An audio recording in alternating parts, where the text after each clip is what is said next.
In the intricate symphony of life, chemical coordination plays a pivotal role, orchestrated by glands and hormones. Hello everyone, कैसे हैं आप सब लोग। I hope सब लोग अच्छे होंगे, सब लोग मज़े में होंगे।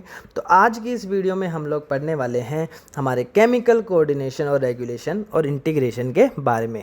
अब यहाँ पर हम लोगों ने लास्ट चैप्टर में न्यूरल सिस्टम का पढ़ा था। तो न्यूरल सिस्टम और एंडोक्राइन सिस्टम ने वहाँ पे भी बात किया था कि जॉइंटली कोऑर्डिनेट करते हैं हमारी बॉडी के फिजियोलॉजिकल फंक्शंस को रेगुलेट करने के लिए। अब इस चैप्टर में हम लोग पढ़ने वाले एंडोक्राइन सिस्टम, एंडोक्राइन ग्लैंड्स और हार्मोन्स के बारे में। तो सबसे पहले हमारे पास आता है कि ग्लैंड्स क्या होती है। देखिए, ग्लैंड्स वो ऑर्गन है जो कुछ सब्सटेंसेस को सिक्रेट करती हैं और बनाती है, जैसे कि हार्मोन्स, टीयर्स, स्वेट एक्सेट्रा। अब ग्लैंड्स को सबसे पहले हम लोग दो पार्ट में डिवाइड करते हैं, exocrine gland, endocrine gland. Exocrine gland वो है जिनके पास डक्ट्स हैं और वो एंजाइम्स लाइक सब्सटेंसेस सिक्रेट करती हैं। For example sweat gland, salivary gland, memory gland. दूसरे टाइप की हमारे पास एंडोक्राइन ग्लैंड, जो कि अपने सिक्रीशन जो है डायरेक्टली ब्लड में पोर करती है। क्योंकि इनके पास खुद की डक्ट्स नहीं होती, इसलिए हम लोग इनको डक्टलेस ग्लैंड भी बोलते हैं, एंडोक्राइन ग्लैंड्स को। ये जो सब्सटेंसेस बनाती हैं उनको हम लोग बोलते हैं हॉर्मोन्स। ठीक है। अगर हम लोग हार्मोन्स की बात करें तो हार्मोन जो है नॉन न्यूट्रिटिव केमिकल्स है, यानी कि वो सेल्स के लिए कोई न्यूट्रिशन का काम नहीं कर रहे हैं। वो काम करते हैं एज ए इंटरसेलुलर मैसेंजर। ठीक है। एंडोक्राइन ग्लैंड्स की सेल सिक्रीट करेंगी, जो कि फिर ब्लड में जाएगा और फिर टारगेट सेल पर जाकर अफेक्ट करेगा। तो बिटवीन टू सेल्स की तरह एक मैसेंजर की तरह काम कर रहा है, इंटरसेलुलर मैसेंजर। बहुत ही कम अमाउंट में बनाया जाता है, एक बार में, ज़्यादा नहीं। अब हर हार्मोन्स के लिए सेल के ऊपर रिसेप्टर्स होते हैं, तो हार्मोन्स जाकर उस रिसेप्टर पे बाइंड करते हैं और अपना अफेक्ट शो करते हैं। अफेक्ट्स में हम लोग सबसे पहले बताएं तो हार्मोन जो है अपने इंटरसेलुलर मैसेंजर्स को ट्रिगर करता है, जो कि पूरा प्रोसेस फिर ऐसे चलता जाता है। हार्मोन्स को है हम लोग प्राइमरी मैसेंजर और केमिकल मैसेंजर्स भी बोल सकते हैं, कि सबसे पहले मैसेज यही लेके आए सेल के पास। ठीक है, प्राइमरी मैसेंजर और केमिकल मैसेंजर। अब हम लोग एंडोक्राइन सिस्टम की बात करें उससे पहले हमारे पास ना एक और टाइप की ग्लैंड मिलती है, जिसको हम लोग बोलते हैं हेट्रोक्राइन और मिक्स्ड ग्लैंड, जो जिसमें वो ग्लैंड जिसमें both exocrine and endocrine parts हैं, जैसे कि हमारी पैनक्रियाज। अब हम लोग बात कर लेते हैं हमारे एंडोक्राइन सिस्टम की। तो सबसे पहले हम इन्वर्टिब्रेट्स की अगर बात करें तो उनका एंडोक्राइन सिस्टम बहुत ही सिंपल है, यानी कि हार्मोन्स बहुत कम है। ठीक है। वर्टिब्रेट्स की बात करें तो एंडोक्राइन सिस्टम जो बहुत ही कॉम्प्लेक्स है, बहुत सारे हार्मोन्स हमें देखने को मिलते हैं जो अलग अलग फिजियोलॉजिकल एक्टिविटी को कंट्रोल करते हैं।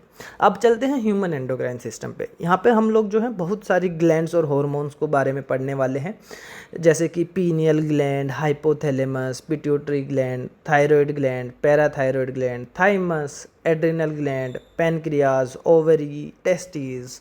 ये सब ग्लैंड्स के बारे में हम लोग पढ़ने वाले हैं। तो सबसे पहले हमारी जो ग्लैंड है हमारे पास वो है हाइपोथैलेमस। देखिए, लोकेशन की अगर हम लोग बात करें तो हमने हमारे नर्वस सिस्टम वाले चैप्टर में भी पढ़ा था कि इसका लोकेशन कहाँ होता है, थाइमस के नीचे होती है हाइपोथैलेमस। थैलेमस के नीचे कहाँ पे, डायएन्सिफेलोन जो पार्ट था फोर ब्रेन का, वहाँ पर।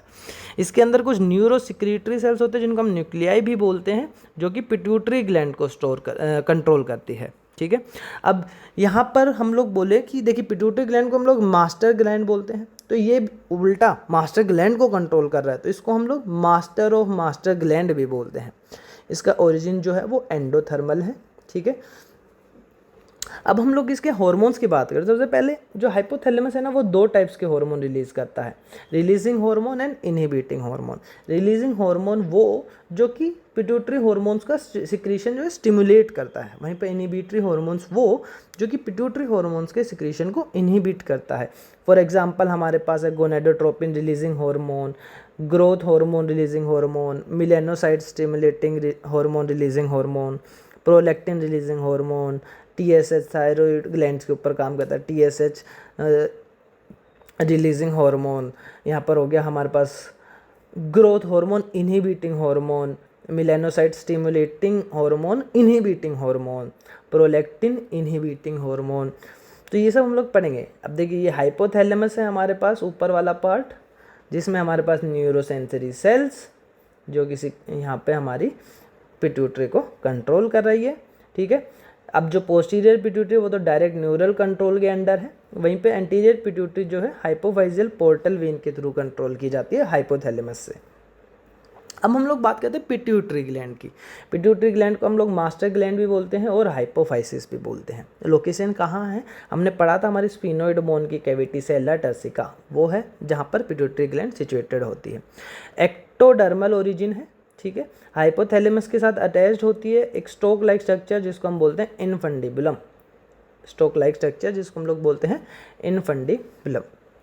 अब पिट्यूटरी जो है इसको भी हम लोग दो पार्ट में बांट देते हैं, anterior and pituitary, posterior pituitary. Anterior pituitary को हम लोग एडिनोहाइपोफाइसिस भी बोलते हैं जो कि 75% पार्ट है पिट्यूटरी का।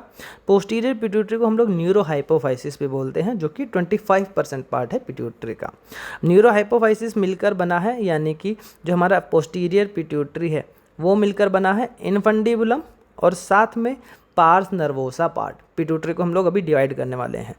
एडिनोहाइपोफाइसिस मिलकर बना है पार्स डिस्टेलिस और पार्स इंटरमीडिया पार्ट।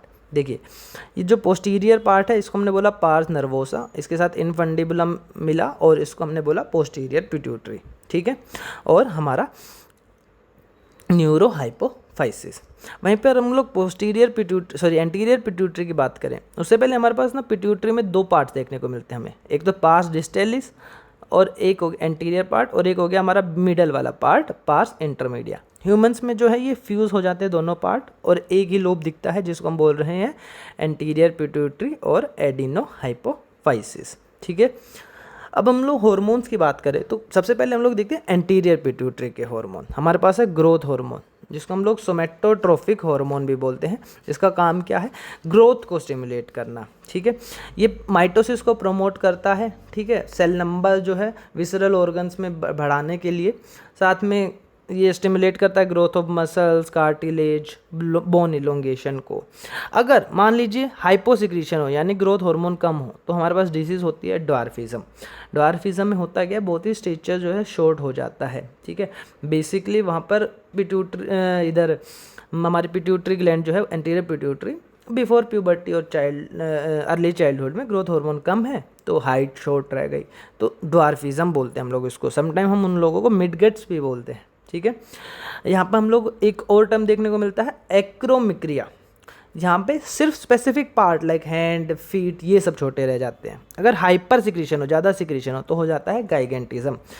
बोन्स जो है लेग्स की, हैंड्स की बहुत लंबी हो जाती है, बहुत लॉन्ग हो जाती है। Height of person increases very much like a giant, इसलिए हम लोग उसको बोलते हैं गाइगेंटिज्म, ठीक है।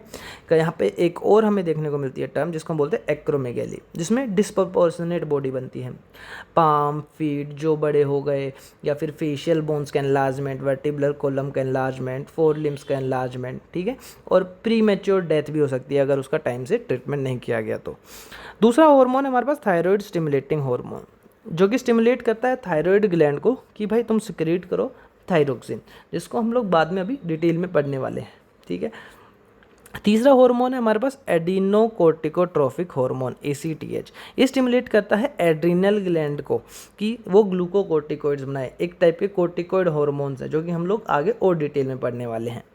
तीसरा हार्मोन है फॉलिकल स्टिमुलेटिंग हार्मोन, जो कि करता क्या है, मेल्स में तो स्पर्मेटोजेनेसिस को स्टिमुलेट करता है, फीमेल्स में oogenesis को स्टिमुलेट करता है। और एक और हार्मोन है हमारे पास ल्यूटेनाइजिंग हार्मोन, जो कि फीमेल्स में तो ओव्यूलेशन को स्टिमुलेट करता है। मेल्स में हम लोग LH को, जो हमारा ल्यूटेनाइजिंग हार्मोन है, इसको हम लोग इंटरस्टिशियल सेल स्टिमुलेटिंग हार्मोन भी कह सकते हैं, जो कि हमारे इंटरस्टिशियल सेल्स है, लेडिक सेल्स टेस्टिस में, उनके ऊपर अफेक्ट करता है और वहाँ से टेस्टोस्टेरोन एंड्रोजन का सिक्रेशन स्टिमुलेट करता है, ठीक है। ये दोनों LH और FSH जो है वो गोनेडोट्रोफिन है, इसलिए हम लोगों ने वहाँ पे पिट्यूटरी में एक और हार्मोन पढ़ा था, गोनेडोट्रोफिन रिलीजिंग हार्मोन, ठीक है। अब यहाँ पर हमें एक और हार्मोन देखने को मिलता है प्रोलैक्टिन, जो कि मिल्क सिक्रीशन और मेमोरी ग्लैंड डेवलपमेंट को स्टिमुलेट करता है। इसको हम लोग मेमोट्रोफिन हार्मोन या फिर लैक्टोजेनिक हार्मोन भी बोलते हैं। ये मेमोरी ग्लैंड्स को टारगेट करेगा, मिल्क सिंथेसिस में हेल्प करेगा, मेमोरी ग्लैंड्स की ग्रोथ में हेल्प करेगा। नेक्स्ट हार्मोन है हमारे पास मेलानोसाइट स्टिमुलेटिंग हार्मोन। ये करता क्या है, मेलानोसाइट्स को स्टिमुलेट करता है कि मेलानिन रिलीज हो। अब जिनके अंदर पार्स इंटरमीडिया ये वाला पार्ट और पार्स डिस्टेलिस फ्यूज नहीं है, उनमें तो हम लोग बोलेंगे कि पार्स इंटरमीडिया उन एनिमल्स में, बट एनिमल्स लाइक ह्यूमंस उनके अंदर ही मर्ज्ड है, तो हम लोग बोलते हैं एंटीरियर पिट्यूटरी रिलीज करती है मेलानोसाइट स्टिमुलेटिंग हार्मोन को, ठीक है। इसको हम लोग इंटरमीडियन भी बोलते हैं। मेंस के अंदर, ह्यूमन्स के अंदर एंटीरियर लोब सिक्रीट करती है, और जिन एनिमल्स में फ्यूज नहीं है वहाँ पे पार्स इंटरमीडिया, ठीक है। मेलानिन पिगमेंट जो है उनका डिस्ट्रीब्यूशन जो है स्किन में, उसको कंट्रोल करता है मेलानिन, ठीक है। अब अगर हम लोग पोस्टीरियर पिट्यूटरी के हॉर्मोन्स की बात करें, ठीक है, न्यूरो हाइपोफाइसिस के हॉर्मोन्स की, ठीक है, थैलेमस से बनाए जाते हैं, बट एंटीरियर पिट्यूटरी में पोस्टीरियर पिट्यूटरी में स्टोर किए जाते हैं। एक सेकेंड,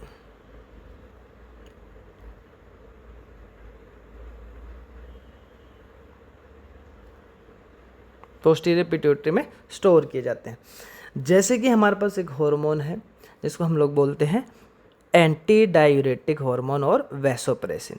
ये काम करता है क्या है, ये जो डिस्टल कॉन्वोल्यूटेड ट्यूब्यूल था नेफ्रॉन का, उसके ऊपर जाके एक्ट करेगा और स्टिमुलेट करेगा वाटर और सोडियम आयंस का रीएब्जॉर्प्शन। अगर इसका कम सिक्रीशन हो, हाइपो सिक्रीशन हो, तो हमें एक डिजीज़ देखने को मिलेगी जिसको हम बोलते हैं डायबिटीज इंसिपिडस, ठीक है। अब नेक्स्ट हार्मोन है हमारे पास यहाँ पर ऑक्सीटोसिन, ठीक। अब ऑक्सीटोसिन जो है इसको हम लोग बर्थ हार्मोन या फिर मिल्क इजेक्टिंग हार्मोन भी करते हैं। ये करता क्या है, जो ये स्मूथ मसल है यूट्राइन वॉल्स की, उनके कॉन्ट्रैक्शन को स्टिमुलेट करता है ड्यूरिंग बर्थ, इसलिए हम लोग इसको बर्थ हार्मोन भी बोलते हैं। ये जो है फास्ट और रैपिड कॉन्ट्रैक्शंस एंड एक्सपेंशंस जो है हमारी स्मूथ मसल्स की यूट्राइन वॉल पे प्रेगनेंसी के टाइम पे उनको स्टिमुलेट करता है, और इसको हम लोग मेन पार्चुरेशन हार्मोन भी बोलते हैं, और मिल्क इजेक्टिंग हार्मोन या फिर मिल्क लेट डाउन हार्मोन भी बोलते हैं। अब हमारे पास नेक्स्ट ग्लैंड पे हम लोग आ जाते हैं, जो कि थी हमारी पीनियल ग्लैंड। अब देखिए पीनियल ग्लैंड की अगर हम लोग बात करें तो लोकेशन कहाँ है इसकी लोकेशन है डोर्सल और अपर हाइपोथैलेमस के ऊपर, डोर्सल और अपर टू हाइपोथैलेमस, ठीक है।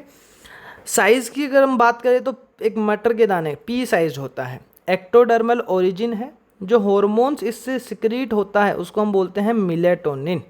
मिलेटोनिन जो है एक अमीनो एसिड डेरिवेटिव है जो कि रेगुलेट करता है हमारी डाययूरनल और कार्डियक रिदम और बायोलॉजिकल क्लॉक, और जो हमारा 24 आवर क्लॉक जो है उसको कंट्रोल करता है। इसको हम लोग एपिफाइसिस सेरेब्री भी बोलते थे, ठीक है। अब यहाँ पे हम लोग जैसे कि अब बात ही कर ही रहे थे 24 आवर हमारी जो डायurnal साइकिल है, जैसे कि हमारा नॉर्मल स्लीप और वेकअप साइकिल हो गया, इन सबको कंट्रोल करता है, बॉडी टेम्परेचर हो गया। अब मिलेटोनिन जो है metabolism, pigmentation, menstrual cycle, defence capability और बॉडी टेम्परेचर, इन सब को भी इन्फ्लुएंस करता है मिलेटोनिन, ठीक है। अब मैक्सिमम डेवलपमेंट जो है पीनियल ग्लैंड का अप टू 7 ईयर्स ही होता है, उसके बाद इसमें इन्वोल्यूशन हो जाता है, और 14 ईयर्स की एज तक आते आते जो है इसमें हम बोलें हमारे इंटरस्टिशियल टिश्यूज़ और जो क्रिस्टल्स हैं CaCO3 और Ca3PO4 के, वो डिपॉजिट हो जाते हैं, इसलिए हम लोग इसको ब्रेन सेंड भी बोलने को लगते हैं आफ्टर एज ऑफ 14 ईयर्स और अडल्टहुड के बाद। अब नेक्स्ट हार्मोन है ग्लैंड है हमारा थायराइड ग्लैंड। लोकेशन की अगर हम लोग बात करें, इसका लोकेशन जो है वेंट्रोलेटरल साइड है ट्रैकिया के साइड में, और वेंट्रल यानी कि आगे वाली साइड जो हमारा स्टर्नम वाला साइड है, उस साइड पे ventrolateral side of trachea and लैरिंग्स, और कहाँ पर हमारे नेक रीजन में। ओरिजिन जो है इसका जो शेप है वो है एच शेप्ड और बटरफ्लाई शेप्ड, ठीक है। ओरिजिन जो है इसका एंडोडर्मल ओरिजिन है। लार्जेस्ट एंडोक्राइन ग्लैंड है हमारे बॉडी का, इसके पास 2 लोब्स हैं जो कि एच शेप स्ट्रक्चर बनाते हैं, क्योंकि ये 1 लोब 2 लोब, और ये एक non glandular flap connective tissue होता है, कनेक्टिव टिश्यू का, जिसको हम लोग बोलते हैं इस्थमस, उसके थ्रू कनेक्टेड होता है। तो हमें एक एच शेप्ड या फिर बटरफ्लाई जैसा शेप देखने को मिलता है, इसलिए हम लोग इसको एच शेप्ड और बटरफ्लाई लाइक ग्लैंड भी बोलते हैं। अब हम लोग चल रहे हैं इसके हॉर्मोन्स पे। तो सबसे पहले तो ईच लोब जो है वो यहाँ पर हमें ग्लैंड्स में अगर हम चलें थायराइड ग्लैंड में, तो हमें दो टाइप के सेल देखने को मिल रहे हैं, फॉलिकुलर सेल और पैराफोलिकुलर सेल्स। जो फॉलिकुलर सेल्स हैं वो जो है थायरोग्लोबिन बनाती हैं, जो कि बाद में T3 और T4 बनता है, ठीक है, हमारा ट्राई आयोडोथायरोनिन और थायरोक्सिन हार्मोन, ठीक है। इसका काम, जो T4 हार्मोन है वो भी बाद में T3 ही बनाता है। इनका काम क्या है? थायरोक्सिन हार्मोन, इसका जो मेन हार्मोन है ग्लैंड से निकलने वाला थायरोक्सिन हार्मोन, उसका काम क्या है? वो कार्बोहाइड्रेट, फैट और प्रोटीन मेटाबॉलिज्म में काम करता है, ग्रोथ एंड मेटाबॉलिज्म को कंट्रोल करता है, हमारा जो बेसल मेटाबॉलिक रेट है उसको कंट्रोल करता है। यानी कि अगर हमारा BMR हाई है, minimum amount of energy in form of calorie जो हमारी बॉडी को रिक्वायर है हमारे नॉर्मल फंक्शन करने के लिए, उसको हम बोलते हैं बेसिक मेटाबॉलिक रेट। अगर BMR हाई है यानी बॉडी टेम्परेचर हाई है, वेट कम हो जाएगा। साथ में ये कंट्रोल करता है RBC फॉर्मेशन को भी, इरिथ्रोपोएसिस और वाटर इलेक्ट्रोलाइट बैलेंस को, ठीक है। अगर हम लोग देखिए T3 जो है उसके ऊपर 3 आयोडीन्स अटैच हैं, इसलिए हम लोग इसको ट्राई आयोडोथायरोनिन भी बोलते हैं। T4 जो है टेट्रा आयोडोथायरोनिन, इसके ऊपर 4 आयोडीन अटैच है और थायरोक्सिन हार्मोन भी बोलते हैं। सिक्रीशन ऑफ T4 जो है वो कंपैरेटिवली ज़्यादा होता है एज़ कम्पेयर टू T3। अब थायरोग्लोबिन की भी अगर हम लोग थोड़ा सा अगर हम बात करें तो थायरोग्लोबिन जो है एक प्रोटीन चेन है जिसके अंदर थायराइड हार्मोन्स स्टोर्ड है फॉलिकल्स में, जिसकी फॉर्म में थायराइड हार्मोन्स फॉलिकल्स में स्टोर्ड है, ठीक है।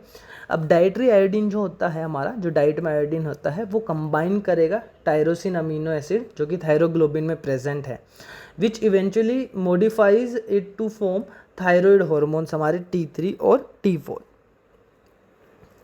अब हमने T3 जो बोला कि वो कम है कंपैरेटिवली तो T4 in secretion, but T3 जो है कंपैरेटिवली टू T4 अफेक्टिवनेस में देखें तो 4 टाइम्स मोर अफेक्टिव है, ठीक है।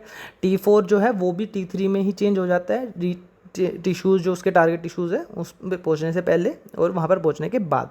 तो T4 जो है वो टायरोसिन अमीनो एसिड का रेजिड्यू है, डेरिवेटिव है। अब थायराइड हार्मोन्स जो है फॉलिकल्स में स्टोर है in the form of thyroglobulin, ठीक है। अब in amount sufficient to support the body with normal requirements, okay, इतना स्टोर होता है कि एटलीस्ट 3 मंथ्स का एक मिनिमम रिक्वायरमेंट जो है वो पूरा किया जा सके। अब थायराइड ग्लैंड्स जो है, यहाँ पर हम लोगों को एक टाइप की और सेल देखने को मिल रही है, पैराफोलिकुलर सेल्स, जो कि सिक्रीट करती है हमारा हार्मोन कैल्सीटोनिन, या फिर इसको हम लोग थायरोकैल्सीटोनिन हार्मोन भी बोलते हैं, TCT। ये जो है हाइपोकैल्सीमिक हार्मोन है, यानी कि करता है क्या है, ब्लड में कैल्शियम आयन जो है उनको कम करा देता है। थायरोकैल्सीटोनिन हाइपोकैल्सीमिक हार्मोन है, ठीक है। अब हाइपोथायरॉयडिज्म हो जाए, यानी कि थायराइड हार्मोन्स का सिक्रीशन कम हो जाए। अगर थायराइड हार्मोन का सिक्रीशन कम है, फॉर एग्जांपल अगर प्रेगनेंसी के टाइम पे कम है, तो हमें वहाँ पे एक कंडीशन देखने को मिलेगी जिसको हम बोलते हैं cretinism, hyposecretion of thyroid gland. अगर हाइपोथायराइड ग्लैंड का सिक्रीशन प्रेगनेंसी के टाइम पे कम हो रहा है तो उससे चाइल्ड का जो डेवलपमेंट है, मैच्योरेशन है बेबी का, वो अफेक्ट होता है। चाइल्ड का हाइट छोटा रह सकता है, ठीक है, जिसको हम बोलते हैं क्रिटिनिज्म। साथ में चाइल्ड जो है वो डीफ म्यूटिज्म भी शो कर सकता है, ठीक है, deaf and mute. Mentally retarded हो सकता है, एबनॉर्मल स्किन हो गया, स्टंटेड ग्रोथ ऑफ कोर्स। अगर थायराइड हार्मोन कम है तो BMR कम हो जाएगा, तो BMR कम है तो हार्ट रेट कम है, ठीक है, अलर्टनेस भी कम होता है उन बच्चों में। अगर अडल्ट वुमेन्स में थायराइड हार्मोन अगर कम हो रहा है तो उससे मेंस्ट्रुअल साइकिल अफेक्ट होती है, ठीक है। अगर हम लोग हाइपोथायराइडिज्म जब अडल्ट में बात कर रहे हैं, ठीक है, जैसे कि उसमें मेंस्ट्रुअल साइकिल जो है इरेगुलर हो जाएगी। या फिर एक और डिजीज़ हमें देखने को मिलती है जिसको हम बोलते हैं सिंपल गोइटर और कोलॉइड गोइटर, ठीक है। ये होता कब है, मान लीजिए फूड में आयोडीन की डेफिशिएंसी हो, ठीक है, तो थायराइड जो है ग्लैंड वो एब्जॉर्ब करने की उसको ज़्यादा कोशिश करेगी, तो ब्लड से जो है ज़्यादा आयोडीन एब्जॉर्ब कर लिया जाएगा, ठीक है। अब इससे इसका साइज़ बढ़ जाएगा, एनलार्जमेंट ऑफ थायराइड हो जाएगा, जिसको हम लोग बोलते हैं गोइटर, सिंपल गोइटर। यहाँ पे हम लोग हाइपोथायरॉयडिज्म की वजह से। अगर हाइपरथायरॉयडिज्म है यानी कि ज़्यादा सिक्रीशन हो रहा है, तो हमें वहाँ पर डिजीज़ देखने को मिलती है जिसको हम लोग बोलते हैं ग्रेव डिसीज़ और एक्सोथैलेमिक गोइटर। अगर थायराइड हार्मोन ज़्यादा है, BMR ज़्यादा तो बॉडी टेम्परेचर ज़्यादा, वेट लॉस ज़्यादा, ठीक है। कैल्सिटोनिन हार्मोन की हमने बात कर लिया, ब्लड कैल्शियम आयंस को कम कर देता है, इसलिए हम लोग इसको हाइपोकैल्सिमिक हार्मोन भी बताते हैं। वहाँ से एब्जॉर्ब कर लिया और बोन्स में डिपोजिशन हो गया, ठीक है, तो बोन्स को जो है सॉलिड एंड स्ट्रॉन्ग बनाता है। हम लोग पैराथायरॉयड ग्लैंड पढ़ेंगे जिसका एक हार्मोन है पैराथ हार्मोन, और इसको कोलिप्स हार्मोन भी बोलते थे पैराथ हार्मोन को। ये उसके अपोजिट काम करता है, वो जो है ब्लड में कैल्शियम आयंस को बढ़ा देता है, हाइपर कैल्सिमिक हार्मोन है। तो बात कर लेते हैं फिर हमारे पैराथायरॉयड ग्लैंड के बारे में। अब पैराथायरॉयड ग्लैंड की अगर हम लोग लोकेशन की बात करें तो इसका लोकेशन जो है वहीं थायरॉयड ग्लैंड के डोर्सल साइड्स पर है, ठीक है। हमें 4 स्वेलिंग्स देखने को मिलती हैं, 4 लोब्स ऐसे पैराथायरॉयड के डोर्सल साइड पे, पीछे वाली साइड पे। इसका जो हार्मोन है उसको हम बोलते हैं पैराथ हार्मोन और कोलिप्स हार्मोन। ये करता है क्या है, ब्लड के कैल्शियम आयंस को नंबर को बढ़ा देता है और थायरोकैल्सिटोनिन के अगेंस्ट काम करता है, यानी कि ये है हाइपर कैल्सिमिक हार्मोन। कैसे करता है, बोन्स में से जो है कैल्शियम आयंस को एब्जॉर्ब करने लग जाता है, ठीक है, बोन्स टू ब्लड का कैल्शियम आयन का एब्जॉर्प्शन हो जाता है। अपोजिट कर रहा है जो हमारा हाइपोकैल्सिमिक हार्मोन था टीसीटी थायरोकैल्सिटोनिन, वो ब्लड टू बोन कर रहा था। साथ में जो ये फूड जो आ रहा है हमारे इंटेस्टाइन में उससे भी कैल्शियम का एब्जॉर्प्शन प्रमोट करता है, जिससे कि ब्लड का कैल्शियम आयन बढ़ जाता है। देखिए जो ये पूरा कैल्शियम का कम ज़्यादा होना है इसको हम लोग बोलते हैं कैल्शियम होम्योस्टेसिस। कैल्शियम होम्योस्टेसिस होता कैसे है, मान लीजिए ब्लड का कैल्शियम हाई है, ठीक है, ब्लड का कैल्शियम हाई है तो ये कैल्सिटोनिन रिलीज करेगा, थायरोकैल्सिटोनिन, जो हमारा थायराइड ग्लैंड में पैराफोलिकुलर सेल्स का हार्मोन था। अब कैल्सिटोनिन करेगा क्या, उसको ब्लड के लेवल्स को कम कर देगा। कैसे, बोन्स में रीएब्जॉर्प्शन करा देगा, ठीक है।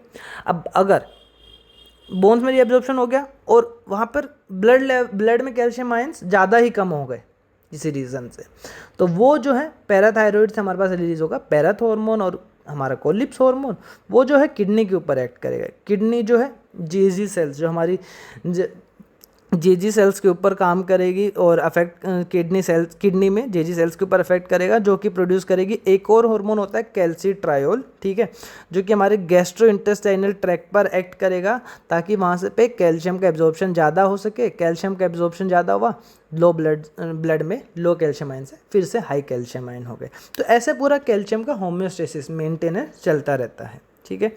इसके बाद आ जाते हैं हमारी नेक्स्ट ग्लैंड पे, थाइमस ग्लैंड पे। अगर हम लोग लोकेशन की बात करें तो इसका लोकेशन जो है वो है चेस्ट रीजन। चेस्ट में कहाँ पे, बिटवीन लंग्स, स्टर्नम के तो डोर्सल यानी स्टर्नम के पीछे, और जो हमारा आरोटा, हार्ट से आरोटा निकलता है ना, उसके वेंट्रल यानी कि उससे आगे वाली साइड। इसका साइज जो है एज के साथ में रिड्यूस होता रहता है, ठीक है, साइज। अब इसका काम क्या है, ये हार्मोन रिलीज करता है थाइमोसिन और थाइमिन हार्मोन, जो कि हेल्प करता है टी सेल के डिफरेंशिएशन एंड मैच्योरेशन में।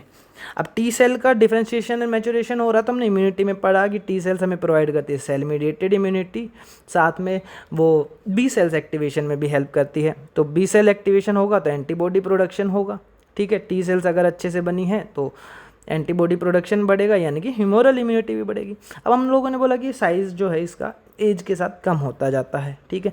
अब एक सर्टेन एज के आने के बाद हम लोग देखते हैं ओल्ड एज में कि जो इम्यूनिटी है वो कम हो जाती है, क्योंकि वहाँ पर इसका थाइमस का साइज़ बहुत कम हो चुका है, यानी कि टी सेल अच्छे से mature, optimum number of T cells mature नहीं हो पा रही है, डिफरेंशिएट नहीं हो पा रही है, तो सेल मीडिएटेड इम्यूनिटी कम हो गया, साथ में ह्यूमरल इम्यूनिटी भी उसकी वजह से थोड़ा कम हो गया। अब नेक्स्ट हार्मोन है हमारे पास एड्रीनल ग्लैंड। देखिए एड्रीनल ग्लैंड प्रेजेंट कहाँ पे होता है, एड्रीनल ग्लैंड प्रेजेंट होता है किडनी के ऊपर, ऑन द हेड और anterior most part of kidney, ठीक है, अबोव किडनी। अब जो हमारा एड्रीनल ग्लैंड है इसको भी ना हम लोग 2 पार्ट में डिवाइड कर सकते हैं, बाहर वाला कॉर्टेक्स, अंदर वाला मेडुला। बाहर वाला पार्ट जो 75% पार्ट है, ये डिवाइडेड होता है फर्दर 3 जोन्स में। इसके जो हार्मोन्स है उसको हम बोलते हैं कोर्टिकोइड्स और स्टीरोइड टाइप के हार्मोन्स होते हैं, ठीक है। मेडुला जो है वो 25% है, इनर पार्ट है, जिसमें कोई भी फर्दर डिवीजन नहीं है। इसका जो हार्मोन है वो है कैटेकोलामाइन्स। अब सबसे पहले अगर हम लोग बात करें एड्रिनल कॉर्टेक्स की, देखिए उसको हमने बोला कि 3 पार्ट में डिवाइड कर सकते हैं, जोना ग्लोमेरुलोसा, जोना फेसिकुलेटा बीच वाला, और जोना रेटिकुलरिस। अब जोना ग्लोमेरुलसा जो है सबसे बाहर वाला पार्ट, वो रिलीज करता है मिनरेलोकोर्टिकोइड हार्मोन लाइक एल्डोस्टेरोन, जिसका काम क्या है, वो वाटर, आयन, सोल्ट्स और इलेक्ट्रोलाइट का बैलेंस मेंटेन करता है। जोना फेसिकुलेटा जो है वो ग्लूकोकोर्टिकोइड्स रिलीज करते हैं जैसे कि कोर्टिसोल। इसका काम क्या है, ग्लूकोज और कार्बोहाइड्रेट मेटाबॉलिज्म, ठीक है, साथ में आरबीसी प्रोडक्शन को स्टिमुलेट करना। जो जोना रेटिकुलरिस है, सबसे अंदर वाला मेडुला की साइड वाला पार्ट पर कोर्टेक्स का, वो जो है सेक्स हार्मोन के प्रिकर्सर्स को रिलीज करता है जिनको हम बोलते हैं गोनेडोकोर्टिकोइड्स, ठीक है। मेल हार्मोन जो है एंड्रोजन, ठीक है, या फिर उसको हम लोग बोलते हैं डिहाइड्रो एपी एंड्रोस्टेरोन, ठीक है, ये रिलीज करता है हमारा जोना रेटिकुलरिस, जो सेक्स हार्मोन्स के प्रिकर्सर हैं, ठीक है। मेल में हो गया एंड्रोजन, ठीक है, फीमेल में हो गया ओस्ट्रोजन जो कि बनाता है प्रोजेस्टेरोन एंड एस्ट्रोजन, ठीक है। अब साथ में ये स्टिमुलेट करता है मसल्स, एक्सटर्नल जेनाइटेलिया को, सेक्सुअल बिहेवियर को, साथ में डिस्ट्रीब्यूशन ऑफ हेयर्स जैसे कि प्यूबिक हेयर, एक्सिलरी हेयर्स हो गए, या फिर हमारे फेशियल हेयर्स हो गए प्यूबर्टी के टाइम पे। अब दोनों हार्मोन जो है मेन एंड वुमेन में सिक्रेट होते हैं, ठीक है, but sex hormone secreted by हमारे गोनेड्स जो है मेल एंड फीमेल में रिस्पेक्टिवली उनके, ठीक है, टेस्टिस और ओवरी इनएक्टिवेट कर देते हैं अपोजिट सेक्स वाला हार्मोन जो कि एड्रिनल ग्लैंड रिलीज करता है, ठीक है। अगर हम लोग मेडुला पे चलें, अब मेडुला में जो है यहाँ पर दो टाइप के हार्मोन रिलीज होते हैं एड्रिनल मेडुला में। पूरे ग्रुप को तो हम बोलते हैं कैटेकोलामाइंस, जो कि हमारे पास दो टाइप के हैं। सबसे पहला हो गया हमारा एड्रिनलिन और एपिनेफ्रिन, ठीक है, इसको हम लोग इमरजेंसी हार्मोन भी बोलते हैं, जो कि हमारा फ्लाइट, फाइट और फियर रिस्पॉन्स को जो है पूरा रेगुलेट करता है। इसका दूसरा काम है वैसोडाइलेशन, यानी कि वो हार्ट रेट को इंक्रीज करता है, ब्लड वेसल्स का डायलेशन करता है, हार्ट रेट को इंक्रीज करता है। साथ में इसका काम है इंक्रीजिंग बर्थ रेट और पाइलो इरेक्शन, जो गूज बम्स आते हैं वो। देखिए ये जो है ट्रैकिया और ब्रोंकाई मसल्स को रिलैक्स करने में स्टिमुलेट करता है, ठीक है, जिससे कि बर्थ रेट जो है वो इंक्रीज हो जाता है। वैसोडाइलेशन करता है जिससे ब्लड फ्लो बढ़ जाता है, ठीक है। एक्सेप्ट जो स्किन की ब्लड वेसल्स है ना, उनका उल्टा ये वैसो कॉन्स्ट्रिक्शन करता है, ठीक है। ये ऑल्सो स्टिमुलेट करता है लिपिड्स और प्रोटीन्स का ब्रेकडाउन। लिपिड्स का ब्रेकडाउन हम लोग बोलते हैं लिपोलाइसिस, प्रोटीन्स का हम लोग बोलते हैं प्रोटियोलाइसिस, ठीक है। स्वेटिंग को स्टिमुलेट करता है, पाइलो इरेक्शन को। अब दूसरा हार्मोन है हमारे पास नोर एड्रिनलिन और नोर एपिनेफ्रिन। इसका काम क्या है, वैसो कॉन्स्ट्रिक्शन कराता है, एक्सेप्ट कोरोनरी आर्टरी जो है हार्ट का, उसका नहीं कराता है, ठीक है, उसका कॉन्स्ट्रिक्शन नहीं कराता है। अब अगर हाइपोसेक्रेशन हो एड्रिनल हार्मोन्स का, तो हमारे पास डिजीज़ देखने को मिलती है एडिसन्स डिजीज़, ठीक है। इसमें होता क्या है, ग्लूकोकोर्टिकोइड अगर कम है तो कार्बोहाइड्रेट मेटाबॉलिज्म डिसरप्ट हो जाएगा, जिससे ब्लड ग्लूकोज कम हो जाएगा, जिसको हम लोग बोलते हैं हाइपोग्लाइसीमिया। इससे वीकनेस हो जाएगा, फैटिग आएगा, ठीक है। अगर हाइपर सिक्रीशन हो, ज़्यादा सिक्रीशन हो, तो हम डिजीज़ देखते हैं कुशिंग्स डिजीज़। इसमें होता क्या है, ब्लड का ग्लूकोज बढ़ जाता है, ठीक है। कैसे, लिपोलाइसिस होता है, हमारा बॉडी फैट्स जो है वो ब्रेक डाउन होने लगते हैं, सोडियम और वाटर आयंस का रीएब्जॉर्प्शन बढ़ जाता है, ब्लड वॉल्यूम और ब्लड प्रेशर भी बढ़ जाता है हाइपर सिक्रीशन में, ठीक है। तो ये तो था हमारे एड्रिनल ग्लैंड के बारे में। नेक्स्ट है हमारे पास हमारा पैनक्रियाज। इसको हम लोग हेट्रोक्राइन और कंपोजिट और मिक्स्ड ग्लैंड भी बोलते हैं, क्योंकि इसके पास एंडोक्राइन और एक्सोक्राइन बोथ पार्ट हैं। एक्सोक्राइन पार्ट जो है वो पैनक्रियाटिक जूस बनाता है, जो कि डाइजेशन में हेल्प करता है। अभी यहाँ पे हमें ध्यान देना है एंडोक्राइन पार्ट में, जो कि 1 to 2% है पैनक्रियाज का, यानी कि 1 to 2 मिलियन सेल्स, ठीक है, जिसमें आते हैं हमारे आइसलेट्स ऑफ लैंगरहैंस। उसको भी हम लोग फर्दर डिवाइड करते हैं alpha cells, exocrine cells, delta cells, beta cells and F cells, ठीक है। अब जो अल्फा सेल्स हैं वो लार्जेस्ट सेल हैं, 25% पार्ट कवर करती हैं, वो बनाती हैं ग्लूकागोन हार्मोन, जिसका काम क्या है, हाइपरग्लाइसेमिक, यानी कि वो ब्लड की ग्लूकोज लेवल्स को बढ़ा देता है, ग्लूकोनियोजेनेसिस को प्रमोट करता है। ग्लूकोनियोजेनेसिस का मतलब, और साथ में ग्लूकोजिनोलाइसिस को प्रमोट करता है, ठीक है। ग्लूकोजिनोलाइसिस का मतलब है ग्लाइकोजन का ब्रेकडाउन ग्लूकोज में, ठीक है। साथ में वो सेलुलर ग्लूकोज का जो अपटेक है उसको कम कर देता है, कौन, ग्लूकागोन, जो कि है हमारा अल्फा सेल से रिलीज किया गया हार्मोन हाइपरग्लाइसेमिक हार्मोन। ठीक है, साथ में हमारे पास दूसरे सेल्स हमारे बीटा सेल्स जो कि स्मॉल सेल्स हैं। ठीक है, ये 60 to 65% पार्ट कवर करती हैं। ठीक है, ये रिलीज़ करती है इंसुलिन हार्मोन जो कि हमारा हाइपोग्लाइसेमिक हार्मोन। हाइपोग्लाइसेमिक हार्मोन मतलब ब्लड ग्लूकोज को कम कर देता है। ये जो लीवर की हिपेटोसाइट्स है ना, उनके ऊपर अफेक्ट करता है और एडिपोसाइट्स को ना फैट स्टोर करने के लिए स्टिमुलेट करता है, यानी कि ग्लूकोज वहाँ पर यूज़ हो जाता है और ब्लड का ग्लूकोज कम हो जाता है, यानी कि ये ग्लूकोजेनेसिस को प्रमोट करता है, ग्लूकोज बनाना इन हमारी लीवर सेल्स। ठीक है, ग्लूकोजेनेसिस, ग्लूकोजीनोलाइसिस था कि ग्लूकोजीनोलाइसिस था, ग्लाइकोजन का ब्रेकडाउन। अभी हम बोल रहे हैं ग्लाइकोजीनोजेनेसिस, यानी कि ग्लूकोज का फॉर्मेशन। ठीक है, सॉरी, ग्लाइकोजन का फॉर्मेशन ग्लूकोज से, जिससे कि ब्लड का ग्लूकोज कम हो जाता है। साथ में सेलुलर जो ग्लूकोज है उसका भी अपटेक बढ़ा देता है। तीसरे टाइप के सेल थे हमारे पास डेल्टा सेल्स, जो कि मिडल रीजन में मिलते हैं, 10% है। ये हार्मोन रिलीज करते हैं सोमेटोस्टेटिन। सोमेटोस्टेटिन हार्मोन जो है इनिबिटरी सिग्नल देता है अल्फा सेल्स और बी सेल्स को कि अपना सिक्रीशन रोको, इंसुलिन और ग्लाइकोजन बनाना कम करिए। ठीक है, ये था हमारे सोमेटोस्टेटिन का काम। अगर अब इंसुलिन का हाइपोसिक्रीशन हो, कम बने, तो डिजीज हमें देखने को मिलती है डायबिटीज मेलाइटस। ठीक है, जिसमें होता क्या है, ग्लाइकोसूरिया, यानी कि ब्लड में ग्लूकोज ज़्यादा होता है, सॉरी यूरिन में ग्लूकोज का सिक्रीशन ज़्यादा होता है। ठीक है, हाइपरग्लाइसीमिया, हाइपरग्लाइसीमिया मतलब ब्लड का शुगर बढ़ गया है। इसका ट्रीटमेंट भी पॉसिबल है इंसुलिन थेरेपी से डायबिटीज़ मेलाइटस का। अगर इंसुलिन का हाइपर सिक्रीशन हो, हाइपर मतलब ज़्यादा, तो ब्लड का ग्लूकोज जो है वो कम हो जाएगा, हाइपोग्लाइसीमिया हो जाएगा। ये था हमारे पैनक्रियाज के बारे में। नेक्स्ट हम लोग चलते हैं हमारे लीवर के बारे में। देखिए, लीवर भी जो है काफ़ी सारे हॉर्मोन्स बनाता है, जैसे कि इंसुलिन लाइक ग्रोथ फैक्टर जो कि ग्रोथ को स्टिमुलेट करता है, हिपैटिसिनिन जो कि ब्लड में जो आयरन लेवल्स है उनको मैनेज करता है, एंजियोटेंसिन जो कि ब्लड प्रेशर को रेगुलेट करता है, थ्रोम्बोपोएटिन जो कि प्लेटलेट प्रोडक्शन को कंट्रोल करता है। नेक्स्ट है हमारे पास टेस्टिस, लोकेशन क्या है, स्क्रोटम में। ठीक है, हमारी बॉडी के आउटसाइड में एक सेक लाइक स्ट्रक्चर है स्क्रोटम। इसके दो काम है, ड्यूअल फंक्शन है। ऑफ कोर्स ये हमारा प्राइमरी सेक्स ऑर्गन है, साथ में ये एंडोक्राइन ग्लैंड की तरह भी काम करता है। तो जो हमारी लेडिक सेल्स थी ना, इंटरस्टिशियल सेल्स, वो एक एंड्रोजन बनाती हैं, जैसे कि टेस्टोस्टेरोन मेल्स में। अब टेस्टोस्टेरोन का काम क्या है, पिच की जो है वॉइस की पिच को लो करना, डेवलपमेंट ऑफ फेशियल, एक्सियल और प्यूबिक हेयर्स मेल्स में ज़्यादा देखने को मिलते हैं, anabolism of protein and carbohydrate, anabolism means बनाना, प्रमोट करना, development and maturation of function of हमारी male accessory sex organs like epididymis, vas deferens, vasa efferentia, urethra, seminal vesicles और प्रोस्टेट ग्लैंड। साथ में ये प्रमोट करता है स्पर्मेटोजेनेसिस, स्पर्म फॉर्मेशन को, और साथ में रेगुलेट करता है male sexual behaviour, libido, sexual behaviour को हम लोग बोलते हैं लिबिडो।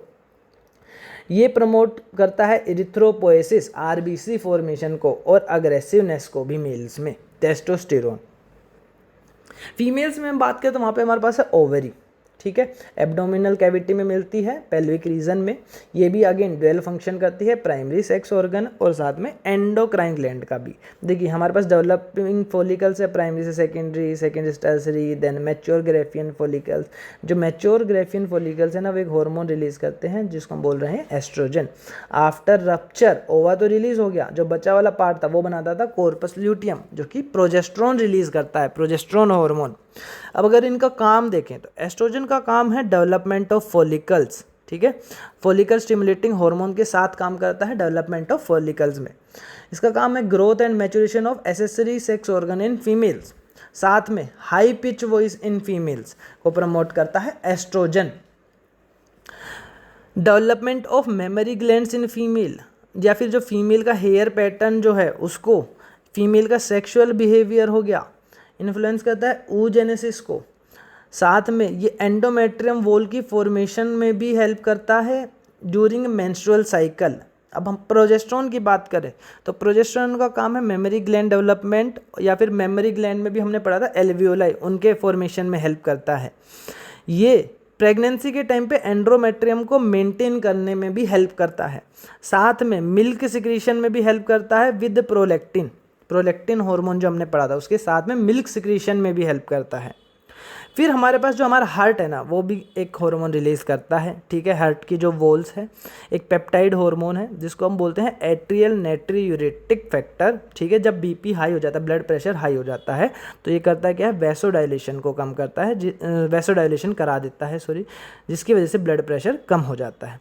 अब हमारे पास किडनी जो है वो भी एक हार्मोन रिलीज़ करती है, अभी हमने पढ़ा था ना कैल्शियम होम्योस्टेसिस में, ठीक है। अब देखिए जेक्स्ट्रा ग्लोमेरुलर सेल्स जो होती है, जेजी सेल्स, जो हमने वहाँ पर पढ़ी थी होम्योस्टेसिस में, तो जेजी सेल्स जो है वो एक हार्मोन, पेप्टाइड हार्मोन को रिलीज करती है जिसको हम बोलते हैं इरिथ्रोपोएटिन। ये स्टिमुलेट करता है इरिथ्रोपोएसिस को, आरबीसी फॉर्मेशन को। वहाँ पे हमने दूसरा हार्मोन पढ़ा था, ये है हमारे पास इरिथ्रोपोएटिन। फिर आ जाते हैं हमारा जो हमारा पूरा गैस्ट्रो इंटेस्टाइनल ट्रैक है, उसके कुछ पार्ट्स हैं जो कि अलग अलग हार्मोन रिलीज करते हैं। जैसे कि स्टमक जो है वो रिलीज करता है गैस्ट्रिन हार्मोन, जो कि HCl और पेप्सिनोजन सिक्रीशन में हेल्प करता है। वहीं पर जो हमारा स्मॉल इंटेस्टाइन है तो उसका भी मेजरली पार्ट डेड्यूनम, वो 3 हार्मोन से रिलीज करता है, सिक्रेटिन, कोलिसाइटोकाइनिन, ठीक है, CCK, और गैस्ट्रिक इनहिबिटरी पेप्टाइड। अब जो सिक्रेटिन है वो करता है क्या है, सबसे पहले तो नेगेटिव इफेक्ट डालता है गैस्ट्रिन पे कि भाई इसका HCl और पेप्सिनोजन का फॉर्मेशन रोको, कम करो। गैस्ट्रिन जो है वो तो स्टमक पे पॉजिटिव इफेक्ट डाल रहा था कि HCl और पेप्सिनोजन के सिक्रीशन को प्रमोट करो। सिक्रेटिन साथ में पैनक्रियाज पे पॉजिटिव इफेक्ट डालता है कि भाई आप सिक्रीशन बढ़ाओ पानी का और जो हमारे HCO3- आयन है उनका। वहीं पे कोलिसाइटोकाइनिन करता है क्या, पैनक्रियाज के ऊपर वो भी पॉजिटिव इफेक्ट डालता है कि पैनक्रिएटिक एंजाइम्स को रिलीज करो। साथ में सिक्रेटिन और CCK जो है गाल ब्लैडर जो है हमारे पास लीवर पे, उस पर भी पॉजिटिव इफेक्ट डालता है कि बाइल जूस को सिक्रेट करो। वहीं पे गैस्ट्रिक इनहिबिटरी पेप्टाइड जो है, जो हमारा गैस्ट्रिन हार्मोन था स्टमक वाला, उसके ऊपर नेगेटिव इफेक्ट डालता है कि भाई रोको, HCl और पेप्सिनोजन का सिक्रेशन कम करो। अब हम लोग हॉर्मोन्स के बारे में पढ़ ही रहे हैं, इतने सारे हॉर्मोन्स पढ़े हैं, तो हमारे पास ना हमें अलग अलग टाइप के हार्मोन देखने को मिले। जैसे स्टीरॉयड हार्मोन, कहीं पे हमने बात किया अमीनो एसिड डेरिवेटिव, कहीं पे हमने बात किया पेप्टाइड हार्मोन और प्रोटीनेशियस हार्मोन। तो जैसे कि हमारे हाइपोथैलेमस के हार्मोन्स हो गए, पिट्यूटरी के, हमारा कैल्सिटोनिन हो गया, हमारा PTH हो गया, पैराथायरॉयड में हो गया, पैराथायरॉयड हार्मोन जो हो गया, थाइमोसिन हो गया, इंसुलिन, ग्लूकागोन, हमारा हार्ट से रिलीज होने वाला ANF जो है, ये सब जो है पेप्टाइड हार्मोन है, यानी कि प्रोटीनेशियस है नेचर में। वहीं पे हमारा एपिनेफ्रिन, नोर एपिनेफ्रिन और मेलेटोनिन जो हो गया वो अमीनो एसिड से बने, अमीनो एसिड के डेरिवेटिव्स है। हमारा थायराइड में T3 और T4 हो गया, वो जो है आयोडीनेटेड हार्मोन्स हैं नेचर में। हमारा एस्ट्रोजन, प्रोजेस्टेरोन, टेस्टोस्टेरोन, कोर्टिकोइड जो है स्टीरॉयड हार्मोन्स हैं, ठीक है। अब ये हार्मोन्स काम कैसे करते हैं, सबसे पहले हमने बोला था ना कि हार्मोन्स के खुद के रिसेप्टर्स होते हैं, तो हमारे पास 2 टाइप के रिसेप्टर्स हैं, न्यूक्लियर रिसेप्टर और मेम्ब्रेन बाउंड रिसेप्टर। अब न्यूक्लियर रिसेप्टर्स में होता क्या है, जो नॉन पोलर हाइड्रोफोबिक हार्मोन्स हैं, यानी कि जो लिपिड में सोलुबल है, तो हमारी लिपिड बाइलेयर जो है उसके थ्रू क्रॉस कर जाते हैं प्लाज्मा मेम्ब्रेन को, और या तो वहाँ पे रिसेप्टर्स प्रेजेंट होते हैं साइटोसोल में, वहाँ पे अटैच कर जाते हैं, जो कि फिर न्यूक्लियस में जाते हैं, या फिर न्यूक्लियस के अंदर हमारे पास रिसेप्टर्स प्रेजेंट है जहाँ पे जाके बाइंड करते हैं और अपना पूरा इफेक्ट शो करते हैं। फॉर एग्जांपल हमारे स्टीरॉयड और आयोडीनेटेड हार्मोन हो गए। मेम्ब्रेन बाउंड हार्मोन में होता क्या है, जो हमारे वो वाले हार्मोन जो कि पोलर हाइड्रोफिलिक मॉलिक्यूल है, यानी कि लिपिड में इनसॉल्युबल है, ठीक है। नॉन पोलर होता है ना लिपिड, उसमें इनसॉल्युबल है। अब ये जो है प्लाज्मा मेम्ब्रेन को क्रॉस नहीं कर सकते हैं, इसलिए इनको प्लाज्मा मेम्ब्रेन से बाहर यानी कि सेल से बाहर रिसेप्टर की ज़रूरत पड़ती है, जिनको हम लोग वहाँ पर जाकर ये बाइंड कर जाते हैं अपने एक्स्ट्रा सेलुलर रिसेप्टर्स के साथ, और फिर पूरा ऐसे सीक्वेंस होता है, सेकेंडरी मैसेंजर्स रिलीज होते हैं, बनते हैं, जो कि पूरा अपना प्रोसेस शो करते हैं और रिस्पॉन्स शो करते हैं, जैसे कि हमारे पेप्टाइड हार्मोन, प्रोटीनेशियस हार्मोन और अमीनो एसिड डेरिवेटिव हार्मोन्स हो गए। अब ये इफेक्ट कैसे शो करते हैं, मान लीजिए मैकेनिज्म क्या है हार्मोन एक्शन का। सबसे पहले न्यूक्लियर रिसेप्टर्स की बात करें कि न्यूक्लियस में प्रेजेंट है, ठीक है। एस्ट्रोजन आया, लिपिड सोलुबल है, ये अंदर चला गया, प्लाज्मा मेम्ब्रेन को क्रॉस कर गया, फिर न्यूक्लियर मेम्ब्रेन को भी क्रॉस कर गया, और न्यूक्लियर मेम्ब्रेन के अंदर न्यूक्लियर रिसेप्टर प्रेजेंट है एस्ट्रोजन के, वहाँ पे जाके बाइंड कर गया, जो कि फिर DNA के ऊपर इफेक्ट करेगा और अपना रिस्पॉन्स शो करेगा। ठीक है। तो eventually it leads to synthesis of specific gene, जो कि हमारा फिजियोलॉजिकल रिस्पॉन्स इसका जो है उसके आरएनए का फॉर्मेशन सिंथेसिस में प्रमोट करता है, जो कि फिर बाद में आरएनए से प्रोटीन बनता है और अपना रिस्पॉन्स शो करता है। तो बेसिकली स्टार्ट तो इसी ने किया ना। वहीं पे अगर हम लोग बात करें एक्स्ट्रा सेलुलर रिसेप्टर्स की, तो हमारे पास आ गए लिपिड इनसोल्युबल हार्मोन्स, लाइक हमारा FSH हो गया। ठीक है, FSH आया, वो प्राइमरी मैसेंजर की तरह काम करा, यानी सबसे पहले मैसेज लेके आया, मेम्ब्रेन बाउंड रिसेप्टर के ऊपर बाइंड कर गया, प्लाज्मा मेम्ब्रेन के ऊपर मेम्ब्रेन बाउंड रिसेप्टर प्रेजेंट। अब जैसे ही प्राइमरी मैसेंजर अपने रिसेप्टर के साथ बाइंड करेगा, अंदर साइटोप्लाज्मिक रिएक्शन शुरू हो जाएगा, जिसमें हमारे पास सेकेंडरी मैसेंजर का फॉर्मेशन हमें देखने को मिलेगा। Secondary messenger like calcium ions, हमारा साइक्लिक एडेनोसिन मोनोफॉस्फेट CMP, जो कि अपना बायोकेमिकल रिस्पॉन्स दिखाएंगे, जो कि eventually leads to their physical response. So ये था हमारा chemical coordination and regulation. So thank you so much, thank you for watching.